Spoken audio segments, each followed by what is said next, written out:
Hello दोस्तों, इस video में समझेंगे G4, G7 क्या होता है, G20 क्या होता है, NSG, CTBT पर साइन भारत ने किया है या नहीं है, इसके बारे में समझेंगे।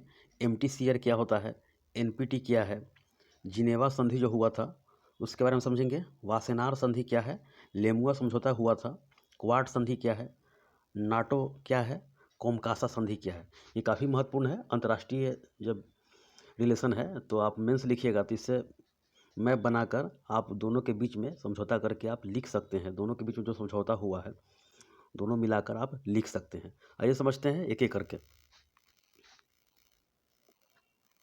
देखिए, सबसे पहले समझते हैं एनपीटी क्या है। Nuclear non proliferation treaty. इसका हिंदी हुआ परमाणु अप्रसार संधि, यानी कि परमाणु का अप्रसार करो, यानी कि परमाणु अप्रसार संधि। इसका स्थापना किया गया था 1968 में, 1968 में। एनपीटी का अक्सर एग्जाम में फुल फॉर्म पूछ लेता है, न्यूक्लियर नॉन प्रोलिफेरेशन। ठीक है, आइए समझते हैं। इसका स्थापना हुआ था 1968 में। इसमें नियम था कि जो द्वितीय विश्व युद्ध जीत लिया है वही परमाणु बम रखेगा। ठीक है, और भारत भी रखे हुआ है, तो भारत को बोला जाता है कि आप इसे साइन कीजिए, आप नहीं रख सकते हैं। तो भारत अपना सुरक्षा की दृष्टि से रखे हुआ है, क्योंकि बगल के पाकिस्तान है वो भी रखे हुआ है। तो भारत बोल रहा है कि सारे लोग साइन कीजिए और सब लोग हटा दीजिए, तो हम भी साइन करने को तैयार हैं। तो भारत का यह नीति है, विदेश नीति है, सबसे बेहतरीन नीति है, क्योंकि सारे लोग हटा दें तो सब अपना डिफ्यूज कर लेगा अपना परमाणु बम को, और ये शांति के माहौल रहेगा। तो वो लोग नहीं हटाएगा। पांचों है, पांचों बता रहा, जैसे एनपीटी के कौन है, ब्रिटेन, फ्रांस, रसिया, चाइना, अमेरिका, ये सब बोल रहा है कि हम द्वितीय विश्व युद्ध जीते हैं तो हम लोग रखेंगे। अब बाकी लोग कौवा है, बेवकूफ़ है, सब अपना वो छोड़ देगा। तो यही है, इसमें एनपीटी का साइन होता है, न्यूक्लियर नॉन प्रोलिफेरेशन ट्रीटी है ये। इसकी स्थापना किया गया था 1968 में। इस संधि पर हस्ताक्षर करने वाले जो व्यक्ति हैं, जो देश है, व्यक्ति है, जो उसका मुखिया होता है, वो साइन करता है। तो लिखा हुआ है कि 1974 से पहले परमाणु बम जिन देशों के पास था वो परमाणु बम रखेगा, बाकी नहीं रखेगा। बाकी लोग बेवकूफ़ है, ये रखेगा एनपीटी के अनुसार। अमेरिका, इसमें याद कर लीजिए, एग्जाम में सिर्फ पूछता है कि अमेरिका, यूके, फ्रांस, रसिया, चाइना है, यही परमाणु संपन्न देश है, बाकी बेवकूफ़ है। तो भारत ने इस पर साइन हस्ताक्षर नहीं किया है, एनपीटी। बस यही एग्जाम में क्वेश्चन बनेगा, आप मेंस बनाकर लिख सकते हैं ये। ठीक है, यही यही बात से लिखा गया है। इसमें याद कर लीजिएगा कि एग्जाम में पूछता है कि इनमें से कौन एनपीटी में नहीं आता है। तो अमेरिका, फ्रांस, रूस, चीन और ब्रिटेन है ये। क्योंकि जब अमेरिका ने द्वितीय विश्व युद्ध में हिरोशिमा और नागासाकी पर जापान पर बम गिरा दिया तो चाइना भी कूद गया, क्योंकि जापान बहुत क्रूर देश था, शासन उसका बहुत क्रूर था, और जापान ने बहुत मार मारा था चाइना को। चाइना को बहुत मार मारा था। तो जो द्वितीय विश्व में पूरी तरह वह गिर गया, लाचार हो गया जापान, तो जाकर ये भी कूद गया चाइना और अटैक कर दिया जापान पर। मरे हुए व्यक्ति पर क्यों मार रहे हो भाई?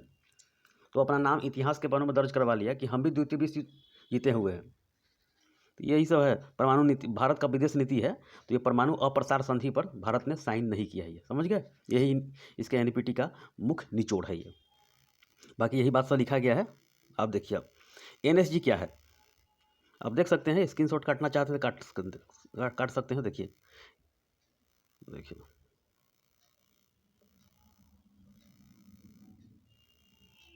अब आगे समझते हैं। एनएसजी न्यूक्लियर सप्लायर ग्रुप है ये।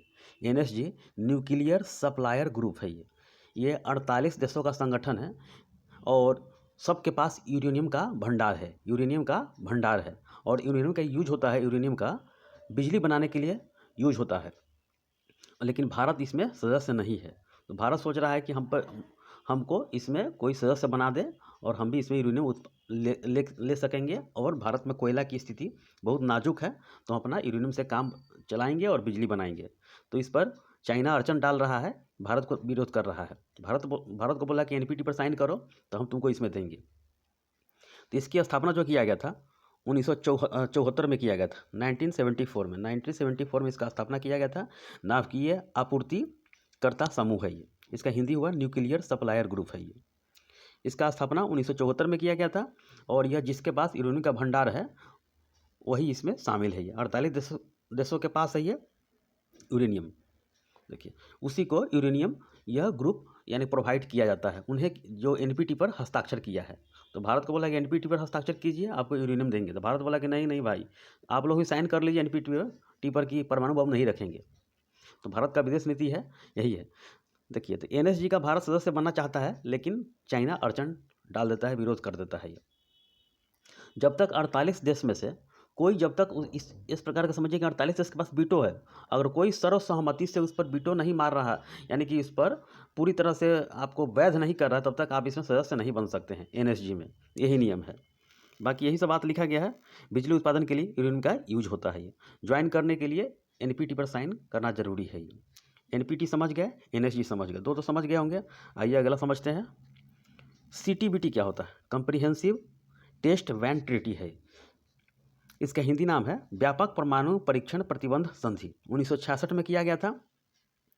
और इसमें बताया गया है कि इसमें जल यानी कि वाटर पे, थल जमीन पर, और वायु एयर में नाभिकीय परीक्षण पर रोक लगाता है। भारत इस पर हस्ताक्षर नहीं किया है। तो भारत ने पहला बार जो किया था 18 मई 1974 को भारत ने अपना पहला परमाणु बम का यानी कि जो परीक्षण किया था वो। तो इसमें बताया, लिखा गया है कि इसमें जमीन के ऊपर, पानी में और वायु में आप नाभिकीय परीक्षण नहीं कर सकते हैं। तो भारत ने ज़मीन के अंदर ही फोड़ लिया वो। भारत ज़मीन के अंदर ही अपना परीक्षण करवा दिया। तो सारे देश इस पर बैन करने आ गया। यह मामला कोर्ट में चला गया, यूएनओ के कोर्ट में चला गया है वो। और बताया कि भारत कोर्ट में जाकर बोला कि हमने तो न पानी में फोड़ा है, न थल पर यानी कि ज़मीन पर लिया है, और न वायु में फोड़ा है, हमने ज़मीन के अंदर किया है। तो उसी समय बात ये ख़त्म हो गया। आपने तो कहा ही नहीं था कि ज़मीन के अंदर फोड़ना भी है नहीं फोड़ना है उसमें। तो उसमें याद कर लीजिएगा, स्माइलिंग बुद्धा के नाम से वह प्रसिद्ध था। और पूर्णतः यह सफल नहीं हुआ था, फिर भी ये भूचाल आ गया था। पाकिस्तान बगल अगल में जितना थर्रा आ गया था कि आखिर हुआ क्या इसमें। उसके बाद 11 और 13 मई 1998 को भारत ने अपना दूसरा परमाणु परीक्षण किया, और उसका नाम था शक्ति 98। शक्ति 98 समझे, शक्ति 98 था। और यह पूर्णतः सफल हो गया। भारत ने अपना परमाणु बम बना लिया, और राजस्थान के पोखरण में यह चोरी छुपे अपना कर लिया। और बाकी ये सब सीटीबीटी यही है कि इसी में यही बताता है कि आप जल, थल और वायु में आप परीक्षण नहीं कर सकते हैं। ये यानी कि वो लोग चालाक है, पश्चिमी जो यूरोपीय वाला है वो लोग चालाक है, और इधर का लोग बेवकूफ़ है। भारत ही बेवकूफ़ बना दिया उसे। यही है। देखिए इसका 1966 में स्थापना किया गया था। इस पर संधि पर भारत ने साइन नहीं किया है। इसमें जल, थल, वायु में नाभिकीय परीक्षण नहीं कर सकता। इसमें भारत 18 मई 1974 को पहला परीक्षण पृथ्वी के अंदर किया, उसका नाम था स्माइलिंग बुद्धा। ठीक है। और 11 और 13 मई 1998 को दूसरा परीक्षण किया। परमाणु बम का नाम था शक्ति 98, और राजस्थान के पोखरण में हुआ। ये तो समझ गया, 3 समझ में आ गया होगा, एनएसजी, एनपीटी और सीटीबीटी। अब आगे देखिए, भारत के पास ही वीटो है। देखिए आगे बताते हैं आपको हम। MTCR, missile technology control resin. Missile technology control resin है ये। इसका हिंदी नाम है मिसाइल प्रौद्योगिकी नियंत्रण व्यवस्था। इसका स्थापना किया गया था 1987 में, 1987 में। भारत इसका सदस्य बन गया, यानी कि मेंबर बना 27 जून 2016 को। लेकिन चाइना इसका सदस्य है ही नहीं। 35वां मेंबर बना भारत, नवीनतम है, नया है। 27 जून 2016 को भारत ने अपना किसी तरह अपना कूटनीतिक परिचय करके इसमें सदस्य बन गया। ये 35वां है। और इस सदस्य बनने के लिए आप है कि 300 किलोमीटर मारक क्षमता से ज़्यादा आप मिसाइल बना सकते हैं, बेच सकते हैं। यही नियम है इसमें। तो चाइना तो है नहीं, फुसफुसिया रखे हुआ है रॉकेट चाइना, और 300 किलोमीटर से नीचे ही बेचता है वो। तो क्या फ़ायदा। तो चाइना चाहता है कि इसमें हम शामिल हो जाए, लेकिन भारत इसमें अड़चन डाल देता है कि तो पहले हमको बीटो दो, यूएनओ में, सुरक्षा परिषद में हमको दो बीटो, तब तुमको इसमें साइन करने देंगे। भारत भी खेल खेल रहा है इसमें। यही है नियम। और चाइना को चाहिए कि लंबी दूरी वाला, और भारत ने ब्रह्मोस मिसाइल भारत ने बना लिया है, और भी आगे बनाते जा रहा है। तो भारत इसमें पूरी तरह, इसमें भारत को बीटो प्राप्त है। चाइना जब आता है कि इसमें मानने के लिए, तो भारत वीटो मार देता है इसमें कि नहीं भैया, जब तक तुम हमको सुरक्षा परिषद में अस्थायी वीटो नहीं दोगे, तब तक हम तुमको इसमें नहीं आने देंगे। तो भारत भी इसमें खेल खेल रहा है। 35 में से सभी सहमति जरूरी है, तब ही कोई नया देश बन सकता है। इसमें 35 देश में से चीन बनना चाहता है बट भारत रोक लगा देता है। भारत बोलता है मुझे वीटो पावर में सहमति दो सुरक्षा परिषद में। इसमें 300 किलोमीटर से ज़्यादा की मिसाइल बना सकता है, खरीद बिक्री भी कर सकता है। तो भारत के पास ये वीटो है, तो भारत को भविष्य में सुरक्षा परिषद मिलेगा तो चाइना को इसमें मिल जाएगा। समझ गए? यही है इसका MTCR का नीति है, और भारत की विदेश नीति ऐसा ही होनी चाहिए। समझ गए? अब आगे देखिए, एक है वासेनार एग्रीमेंट। वासेनार एग्रीमेंट क्या था, इसके बारे में समझेंगे। इसका स्थापना 1996 में किया गया था, और भारत इसका मेंबर बन गया 2017 में, और 42वां सदस्य बना, यानी कि देश बना ये। वासेनार एग्रीमेंट है ये भी है उसी तरह। इसमें जो रासायनिक हथियारों पर नियंत्रण के लिए यह कार्य करता है ये। तो नीदरलैंड में इसका स्थापना किया गया था, और इसका और यह परमाणु आपूर्तिकर्ता समूह है। NSG और MTCR की तरह परमाणु अप्रसार की देखरेख करने वाली संस्था है। वासेनार अरेंजमेंट सदस्य देशों के बीच परंपरागत हथियारों, दोहरे देशों के बीच परंपरागत हथियारों, दोहरे देशों के उपयोग करने वाली वस्तुओं और प्रौद्योगिकी के हस्तांतरण में पारदर्शिता को बढ़ावा देता है। इसके लिए सदस्यों को यह सुनिश्चित करना होता है कि परमाणु प्रौद्योगिकी के हस्तांतरण का दुरुपयोग न हो, और इसका सैन्य क्षमताओं को बढ़ाने में न किया जाए। यानी कि दिया है कि सिर्फ अपना गोपनीयता के लिए रखिए, और ज़्यादा ये पब्लिक हो, चाहे उत्पादन हो, चाहे यानी कि प्रसारण में किसी प्रकार के दिक्कत न हो, नियंत्रण में हो। ये वासेनार संधि का यही नियम था ये। तो यही है। इसका स्थापना पूछता है कि इसका स्थापना कब किया गया था? 1996 में किया गया था, और परमाणु हथियारों के उत्पादन, प्रसारण और रासायनिक हथियारों पर यह नियंत्रण रखता है। यही है इसका बात। आइए आगे समझते हैं। देखिए, अब देखिए, ये बहुत ही डेंजर है नाटो। ये नाटो का सदस्य बनने के लिए इसमें अगर भारत बन जाए तो बहुत समस्या का समस्या हो जाएगा भारत को, क्योंकि नाटो ऐसा है कि इसमें नियम बहुत ज़्यादा है। अनुच्छेद आर्टिकल उसका 5 है, उसमें कहता है कि अगर नाटो के एक देश पर कोई हमला करेगा तो 30 देश मिल के मारेगा। वर्तमान में 30 देश है, तो यानी कि एक देश पर हमला तो सब देश पर हमला हो जाएगा। इसमें यही नियम है ये। और इसमें ज़्यादा GDP वाला है, अमेरिका बहुत ज़्यादा डोनेशन करता है इसमें धन को। इसका हिंदी है उत्तरी अटलांटिक संधि संगठन, नॉर्थ अटलांटिक ट्रीटी ऑर्गेनाइजेशन।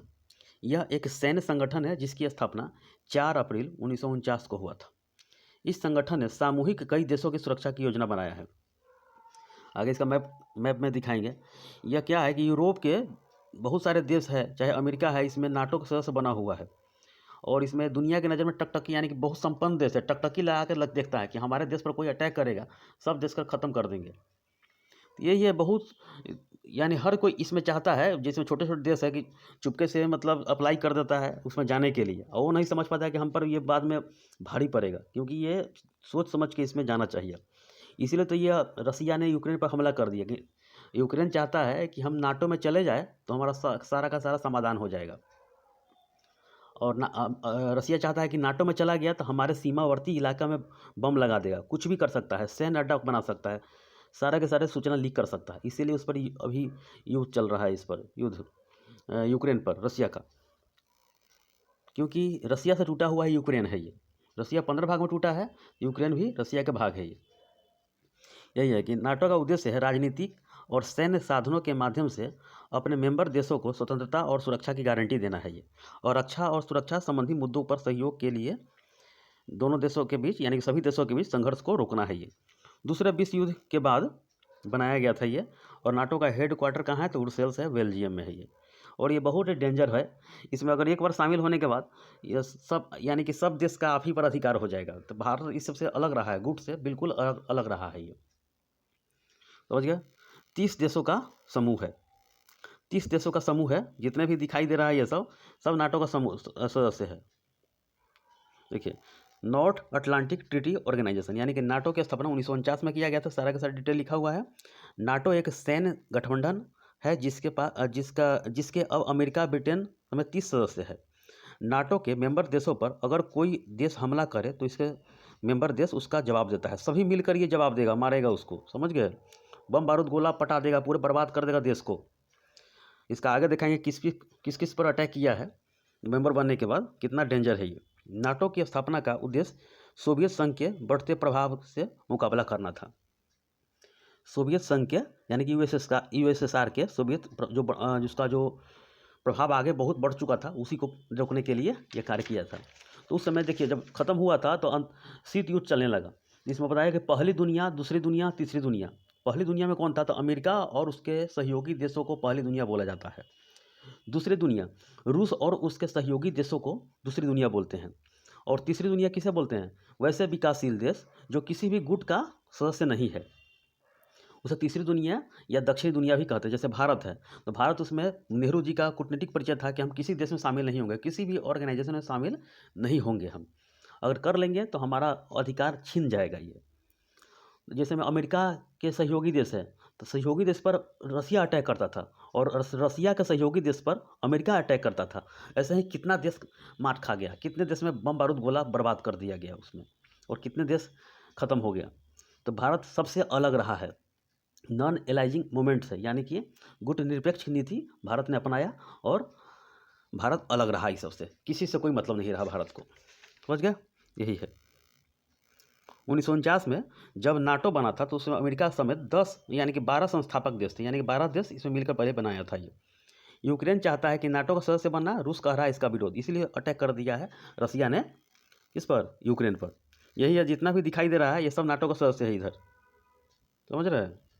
ये अमेरिका, कनाडा जितने भी है सब है। ये जितना दिखा रहा लाल पियर हरा वाला सब नाटो का सदस्य है। ये चाहता है कि हमारे यहाँ कोई आए, हम उसको सहायता करें, हमें सदस्य जुड़ जाए।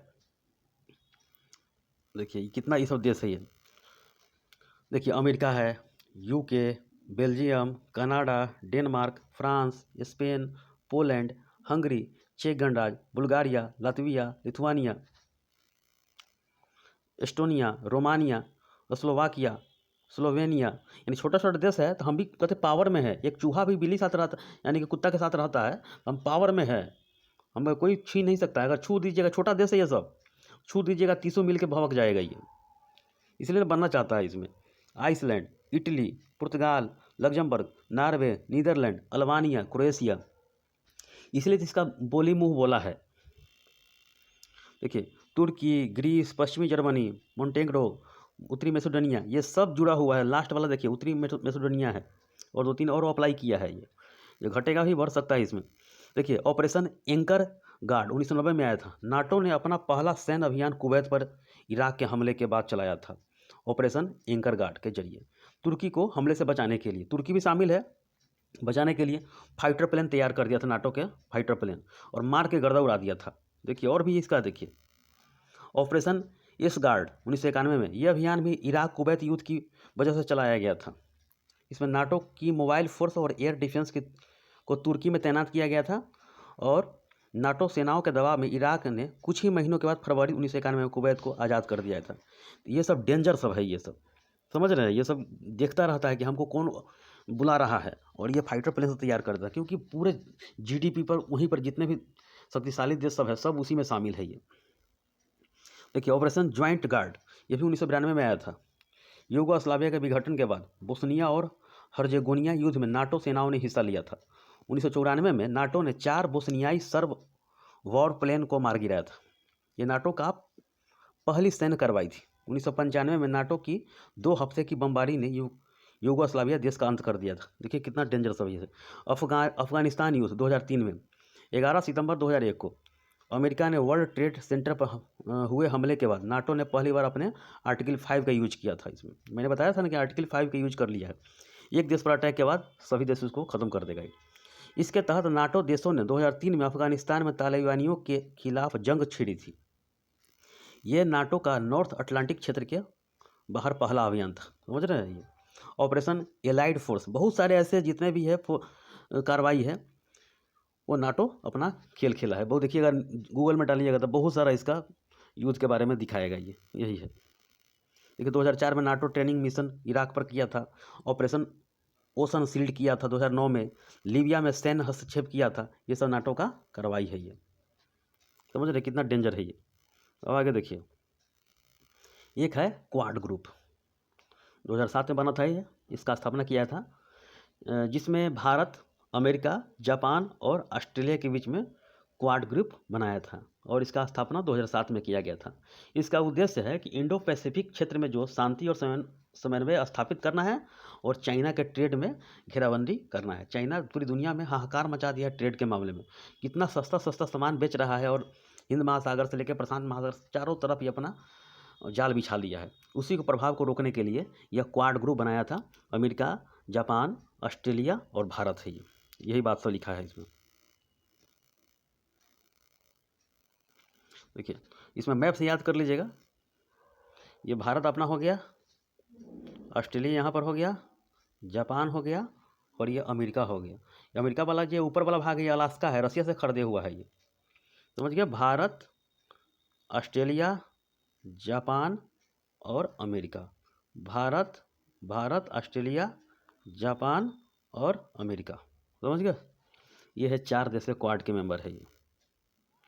अब आगे देखिए लेमुआ समझौता क्या है। Logistic exchange memorandum of agreement, LEMOA, shortcut में लेमुआ बोलते हैं इसे। यह भारत ने हस्ताक्षर 2016 में किया था इस पर। भारत और अमेरिका के बीच में है ये। भारत और अमेरिका के बीच में लेमुआ समझौता है ये। यह समझौता भारत एवं अमेरिकी सेनाओं की एक दूसरे की सैन्य सुविधाओं तक पहुंच को आसान बनाता है। यानी कि भारत और अमेरिका के बीच सैन्य जो समझौता है इसकी एक दूसरे को यानी कि सुविधा बनाता है और भारत का जो वह सैन्य अड्डा वह यूज कर सकता है किसी विशेष परिस्थिति में, और भारत भी अमेरिका के जहाँ जहाँ उसका सैन्य अड्डा है सबका उपयोग कर सकता है। तो भारत के लिए बढ़िया है और अमेरिका के लिए भी ठीक है। दोनों अपना एक दूसरे के सेना के पहुँच को अपने भारत जैसे ताजिकिस्तान हो चाहे अमेरिका के पास हो, दूसरे देश में जहाँ भी फ्रांस के पास हो, पैसे फ्रांस के पास है, अटलांटिक महासागर, हिंद महासागर, जहाँ जहाँ अमेरिका का पैठ है वहाँ भारत अपना सैन्य अड्डा खोल सकता है, यानी कि जा सकता है विशेष परिस्थिति में। तो ये है लेमुआ समझौता किया गया था 2016 में। काफ़ी मशक्क़त के बाद यह साइन किया गया था, जिसमें भारत और अमेरिका के बीच एक दूसरे के नेवल बेस और एयर बेस का उपयोग कर सकता है। इसमें एक दूसरे के सैन्य सुविधाओं तक पहुँच को आसान बनाता है। ये से प्रशिक्षण, मानवीय सहायता, आपदा सुविधा में यह प्रदान करेगा। 2 देशों के बीच समझौता हुआ है ये। समझ गया। और सबसे बड़ी इसमें है कि भारत नौसेना का जो अड्डा है सबसे बड़ा लाभार्थी हो जाएगा, क्योंकि भारत जो विदेशी नौसेनाओं का जो आदान प्रदान होता है सूचना का वो कर सकेगा। ये है लेमुआ समझौता है। और विशेष परिस्थिति में, युद्ध काल में हो चाहे विशेष परिस्थिति कुछ भी हो, वो अपना आपातकाल हो, प्रशिक्षण हो, संयुक्त अभ्यास हो, ये सब में यूज कर सकता है दोनों देश एक दूसरे के। ये भी अच्छा दृष्टि से है ये लेमुआ समझौता है ये। और ये समझौता हो गया तो चाइना एकदम फूट फूट कर रो रहा था कि भाई कैसे हो गया ये, हम पर तो निगरानी रखेगा, जहाँ जहाँ अमेरिका का सैन्य अड्डा है भारत यूज करेगा। ये है लेमुआ समझौता। अब देखिए कोमकासा है ये, communication compatibility and security arrangement, COMCASA इसको शॉर्टकट बोलते हैं। यह समझौता 2018 में हुआ था भारत और अमेरिका के बीच में। यह सूचना संधि है, यानी कि भारत और अमेरिका के बीच में ये कम्युनिकेशन है, सूचना संधि है। कोई लीक ना करे तो दोनों के बीच में गुपचुप यानी कि अमेरिका यहाँ हो गया, भारत यहाँ पर हो गया, दोनों के गुपचुप कम्युनिकेशन है ये। तो ये दोनों को सूचना प्रदान करेगा कौन क्या कर रहा है ये। इसमें रियल टाइम में एक दूसरे के वीडियो भेज सकते हैं, डाटा एक्सचेंज कर सकते हैं और सिक्योर डाटा लिंक है ये। कोई इसमें छेड़छाड़ नहीं है, कितना लेयर से बना हुआ है, सिक्योर डाटा लिंक है ये। और उसमें कोई छेड़छाड़, कोई हैकिंग सिस्टम नहीं काम करेगा। इसमें 2 देशों के बीच में आदान प्रदान सूचना हो रहा है, ये कौन क्या कर रहा है। सैटेलाइट घुमा दिया चाइना क्या कर रहा है साइड से, तो अमेरिका का बहुत सारा सैटेलाइट है अंतरिक्ष में, भारत भी यूज कर सकता है और उसका सूचना ले सकता है कौन क्या कर रहा है। ये कोमकासा का यही नियम है ये। समझ गया। कोमकासा समझौते से भारत को अमेरिका जैसे हथियारों से लैस ड्रोन्स मिल सकेगा और उन्नत रक्षा तकनीक मिलेगी। एडवांस डिफेंस सिस्टम के जरिए भारत चीन पर नज़र भी रखेगा। तो भारत के बीच ये कोमकासा हुआ। लेमुआ समझौता एक दूसरे के सैन्य अड्डा को यूज कर सकता है। क्वाड है, हिंद महासागर चाहे प्रशांत महासागर में ये चाइना को घेरना है क्वाड का। कोमकासा क्या है, भारत के बीच में यह सूचना संधि है और इसमें सिक्योर डाटा लिंक रहेगा और भारत अमेरिका के बीच में रियल टाइम के वीडियो फुटेज जो भी हो एक्सचेंज कर सकेगा डाटा को, कोमकासा का। एक है BECA, मूल विनिमय और सहयोग समझौता, basic exchange and cooperation agreement, यानी कि भू स्थानिक जानकारी के विनिमय को आसान बनाएगा। यानी कि भू भारत के पास जैसे पठार है तो उस एरिया में दिक्कत है जाने आने में, तो यही है कि भू आसानी को, यानी कि ज़मीन के जो पठार है, पानी है, सुखाड़ है, जहाँ जहाँ समस्या है, तो इससे समझौता अमेरिका के साथ किया है जिससे किसी प्रकार के दिक्कत ना हो पाई है। जैसे राजस्थान का जो बालू वाला एरिया है, वो सब एरिया में वो सब सेटेलाइट लगाकर देख सकेगा, जांच सकेगा कि क्या समस्या वहाँ पर है, क्या दिक्कत है। तो ये सब के BECA समझौता हुआ था अमेरिका के साथ ही। ये वो है GSOMIA। ये भारत और अमेरिका के बीच में 2002 में संधि हुआ था, और दोनों देशों के बीच ये खुफिया जानकारी को साझा करने के लिए यह हुआ था, और general security of military information agreement पर साइन हुआ था 2002 में अमेरिका के बीच में। ये काफ़ी महत्वपूर्ण है, ये सब याद कर लीजिएगा। कोमकासा, लेमुआ, क्वाड, ये काफ़ी VVI है, एग्जाम में अक्सर क्वेश्चन में बना हुआ है, मेंस में देखिएगा चाहे PT में हुआ है। ठीक है, आगे देखते हैं। जिनेवा संधि क्या है? जिनेवा कन्वेंशन, इसमें बहुत सारे संधि हुआ है, लेकिन जो VVI है उसके बारे में समझते हैं। पहला जो हुआ था जिनेवा कन्वेंशन 1864 में हुआ था। इसमें युद्ध के दौरान घायल और बीमार सैनिकों को सुरक्षा प्रदान करना है, चाहे किसी भी देश के हो। तो युद्ध के दौरान घायल और बीमार सैनिकों को सुरक्षा प्रदान करने की बात कही है। इसका उल्लंघन करने पर बहुत बड़ा उस देश को झेलना पड़ सकता है। इसके अलावा चिकित्सा कर्मियों, धार्मिक लोगों को और चिकित्सा परिवहन की सुरक्षा की बात बताई गई है। समझ गया? दूसरा जिनेवा कन्वेंशन हुआ था 1906 में ही हुआ था। इस कन्वेंशन में विशेषकर समुद्री युद्ध और उससे जुड़े प्रावधानों को शामिल किया गया है। समझ गया? इसमें युद्ध के दौरान समुद्र में घायल, बीमार और जलपोत के सैन्य कर्मियों की रक्षा और अधिकारों की बात की गई है। तो दूसरा जिनेवा कन्वेंशन हुआ है। और ये देखिए, Geneva convention of the law of the 1958 में हुआ था। इसमें 12 nautical mile, 24 nautical mile, 200 nautical mile जो है, तो भारत जो जैसे किसी देश का भी है, तो भारत जो यूज कर रहा है, तो 12 नॉटिकल मील तक सैन्य कार्रवाई कर सकता है, बिना पूछे गोली मार देगा, दाग देगा, क्यों आया हमारे एरिया में। 24 में पूछ सकता है, पासपोर्ट यानी कि देख सकता है कि वीज़ा पासपोर्ट है आपके पास, हमारे देश में क्यों आ रहे हैं। और 200 नॉटिकल मील तक आर्थिक क्रियाकलाप जो भारत है वो कर सकता है, परमाणु बम का निरीक्षण कर सकता है, कुछ भी कर सकता है, द्वीप बना सकता है, तेल निकाल सकता है, कुछ भी कर सकता है इसमें। अब देखिए, Geneva convention on diplomatic relation 1961 में हुआ था। किसी भी देश के राजदूत को गिरफ्तार नहीं करेगा, यानी कि किसी भी देश में जो भी भारत है, जैसे दिल्ली है, यहाँ दुनिया का हर एक देश है जहाँ पर ये समझौता होता है, तो उसका यानी कि राजदूत का घर बना हुआ है, सबका ऑफिस है। इसमें विशेष परिस्थिति में भी इसमें गिरफ्तार नहीं कर सकते हैं। वो अपने आप में सुपर पावर है। जैसे में पाकिस्तान का भी यहाँ दिल्ली में है, जो राजदूत है उसका भी वहाँ पर घर, यानी कि जो उसका ऑफिस है, उस पर कोई भी कुछ नहीं कर सकता है, उसका एकाधिकार पावर है। चाहे भारत का अमेरिका में भी है, तब अमेरिका भारत वाले को ऑफिस को कुछ नहीं कर सकता है, ऐसा ही अधिकार होता है। जिस समय पहले के ज़माने में सुमंत हुआ करता था विदेश मंत्री, उसी प्रकार ये है, राजदूत को गिरफ्तार नहीं कर सकते हैं, अंतर्राष्ट्रीय कोर्ट के मामला है ये।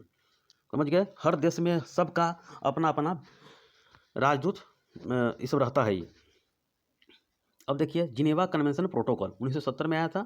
परमाणु बम का प्रयोग जनता और पर्यावरण के विरुद्ध नहीं होगा। ये 1970 में परमाणु बम का प्रयोग जनता और पर्यावरण के विरुद्ध में नहीं होगा। तो यही है जिनेवा कन्वेंशन है, इसके नियम है, ये समझ लीजिएगा। Quad, LEMOA, COMCASA, Geneva, Wassenaar arrangement, MTCR क्या है, नाटो देख लीजिएगा, ये सब काफ़ी महत्वपूर्ण है। उसके बाद CTBT देख लीजिएगा, NSG देख लीजिएगा, NPT देख लीजिएगा। यही VVI है दुनिया में जो अपना चल रहा है, बाकी और भी है समूह, तो आगे भी देखेंगे। तो बस ये सब याद कर लीजिएगा, समझ लीजिएगा, और मेंस की टॉपिक से आप लिख सकते हैं एक एक पेज करके, मैप बना के भी लिख सकते हैं ये। अब आगे देखिए, एक है G4 है। G4 में इसका स्थापना 2005 में हुआ था, ये समझ लीजिए थोड़ा सा। G4 है, ये 4 देशों का समूह है जो वीटो की मांग करते हैं। सुरक्षा परिषद में जो 5 देश है, USA, ब्रिटेन, फ्रांस, रूस और चीन है, तो वीटो पावर उसको प्राप्त है। और 15 सदस्य होते हैं, जिसमें 10 अस्थायी और 5 अस्थायी होता है। तो वीटो पावर में क्या होता है, किसी भी विधेयक को पारित रोकने के लिए इसके पास विशेष पावर होता है। इसीलिए भारत, ब्राज़ील, जापान और जर्मनी चाह रहा है कि हमको वीटो चाहिए। यही होता है। 4 देशों का समूह है, वीटो को मांग करते हैं, यानी सुरक्षा परिषद में सीट प्राप्त करना चाहता है वीटो का। देखिए, तो मैप से समझ लीजिए। मैप से भारत, जर्मनी, जापान और ब्राज़ील। जर्मनी यूरोप का देश है, जापान एशिया का देश है, ब्राज़ील दक्षिण अमेरिका का देश है, भारत एशिया का देश है। ये चारों चाह रहा है कि मुझे भी सुरक्षा परिषद में सीट मिले। ये देखिए G7 क्या है, ग्रुप ऑफ 7, ये 7 विकसित देशों का समूह है, भारत इसका मेंबर नहीं है। इसका स्थापना 1975 में किया गया, जिसमें सबसे ज़्यादा जीडीपी वाले इसमें शामिल हैं। ये औद्योगिक क्षमता अत्यधिक हो, अर्थव्यवस्था बेहतर है इसमें, तो ये सब बहुत मतलब हाईली जीडीपी वाला इसमें देश है ये। USA, Canada, Japan, UK, France, Germany और इटली है। ये सातों देश काफ़ी वीवीआई है और G7 का हर साल इसका बैठक होता है। देखिए ये पूरी दुनिया का मैप है। उत्तरी अमेरिका ये आपका हो गया, दक्षिण अमेरिका हो गया, अफ्रीका हो गया, ओशिनिया हो गया, ये आपका एशिया हो गया, ये आपका यूरोप हो गया। तो G7 में कौन है? यूएसए और ब्रिटेन यही है। ऊपर वाला देखिए ऊपर वाला कनाडा है और नीचे वाला अमेरिका हो गया। ब्रिटेन यहाँ पर है, ब्रिटेन द्वीप पर है। पूछेगा यूरोप का सबसे बड़ा द्वीप कौन है, तो ब्रिटेन द्वीप है। ठीक है, ब्रिटेन हो गया। जर्मनी इसी जगह यूरोप का देश है, छोटा सा देश है ये। फ्रांस इसी जगह है, जर्मनी फ्रांस बगल में ही सटा हुआ है। इटली एक लंबा सा है, ठीक है। और जापान यहाँ पर साइड में आपका है, एशिया का देश है ये। ये सबसे विकसित देश है ये, और G7 का ग्रुप है। और कनाडा भी इसमें है। पहले था, देखिए इसका स्थापना किया गया था G6 के नाम से। कनाडा 1997 में शामिल हो गया, G7 बन गया ये। उसके बाद रसिया भी फिर शामिल हो गया, G8 हो गया था। लेकिन 2014 के बाद इसको हटा दिया गया, क्योंकि रसिया क्रीमिया पर यानी कि यूक्रेन का जो स्टेट है उस पर युद्ध करके वापस ले लिया, इसीलिए उसको हटा दिया गया। क्योंकि रसिया जासूसी करता था, तो सभी देश मिलकर आपत्ति दर्ज करवा दिया और इसको हटा दिया, और उसके बाद G7 बन गया। समझ गया? अब देखिए यही है मेन है, समझने का परख है। तो G7 में बन गया, तो याद कर लीजिएगा USA, Canada, Britain, Germany, France, Italy और जापान। G7 वर्तमान में चल रहा है। हो सकता है G8 हो जाएगा, G9 हो जाएगा, तो अभी इसका कोई ठीक नहीं है। जब होगा तो अपडेट करेंट से रहिएगा। ये एक है G20 है, भारत इसका मेंबर है। पूछेगा एग्जाम में कि क्या भारत G20 का मेंबर है, तो यस है। इसमें 19 देश और एक यूरोपियन यूनियन है। इसमें महत्वपूर्ण मुद्दों और चर्चा किया जाता है इस पर, और भारत इसका मेंबर है ये। G20 में देखिए यही मेंबर जितने भी हरा वाला दिख रहा है सब G20 का मेंबर है ये। जितने भी दिखाई दे रहा है, उत्तरी अमेरिका, दक्षिणी America, Asia, Europe, Africa, Oceania, नीचे अंटार्कटिका है। 7 को महाद्वीप है, महादेश है ये। देखिए और कौन कौन देश शामिल है एक नज़र देख लीजिए इसमें। भारत, अमेरिका, रूस, ब्रिटेन, चीन, France, Germany, Japan, Argentina, Australia, Brazil, Canada, Indonesia, Italy, Korea, Mexico, तुर्की, सऊदी अरब, दक्षिण अफ्रीका, यूरोपियन यूनियन। 19 देश है और एक यूरोपियन यूनियन है, संघ है। आगे वाला वीडियो में देखेंगे यूरोपियन यूनियन क्या है। बाकी यही आपका है, आपका ख़त्म हो चुका है। काफ़ी वीवीआई टॉपिक है ये, और इसको समझ लीजिएगा, 2-3 बार देखिएगा, और इसका नोट्स टेलीग्राम पर प्रोवाइड किया जाएगा। तो ठीक है, इस वीडियो में इतना ही। धन्यवाद।